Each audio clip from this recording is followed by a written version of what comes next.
I'm traveling along this lovely weekend, and I see some blooms on the side of the road. I decided to pull over and stop and talk to you about one of my personal favorite natural wildflowers, Queen Anne's lace. It's known for its big, big white flowers. Sometimes it's got a bright pink or purple center bloom. I'll show you a picture.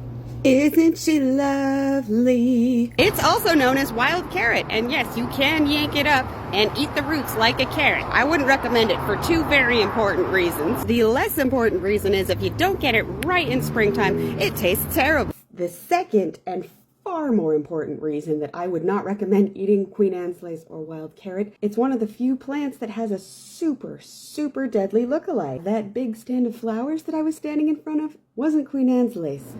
Nope, it's water hemlock. Looks a lot alike though, doesn't it? There are some easy visual differences between the two. For one thing, hemlock grows a lot taller, up to 8 feet tall, I think. You're generally about 6 feet tall.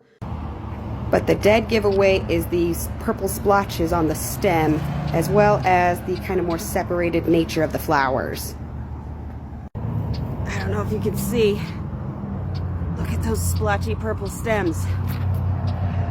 This stuff is bad news, man. But both have a thick taproot that look like a parsnip.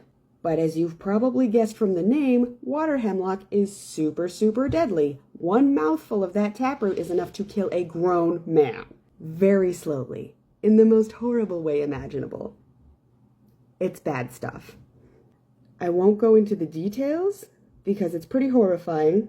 And in the course of my research, I have not found any indication that we have an effective antidote or treatment for it.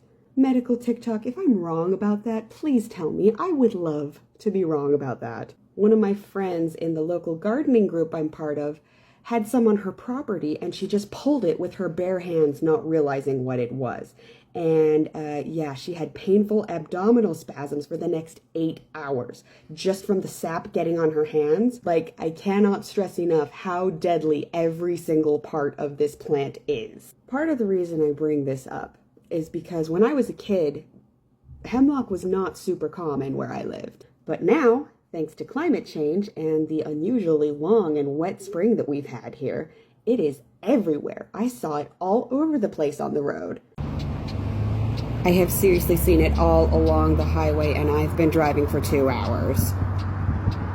And as I mentioned, you can't just pull it out of the ground with your bare hands. You have to have a mask and gloves. You can't just burn it, because if you inhale the smoke, that's not good. And you have to get that taproot out or it's just going to grow back. I just really don't want anybody getting hurt, because this plant is seriously bad news, and now it's everywhere. Just be super careful. Know what you're looking for. Know what you're not looking for more than anything else. And if you're not sure, just don't even touch it.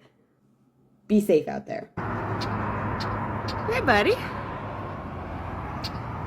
You got a lot to say.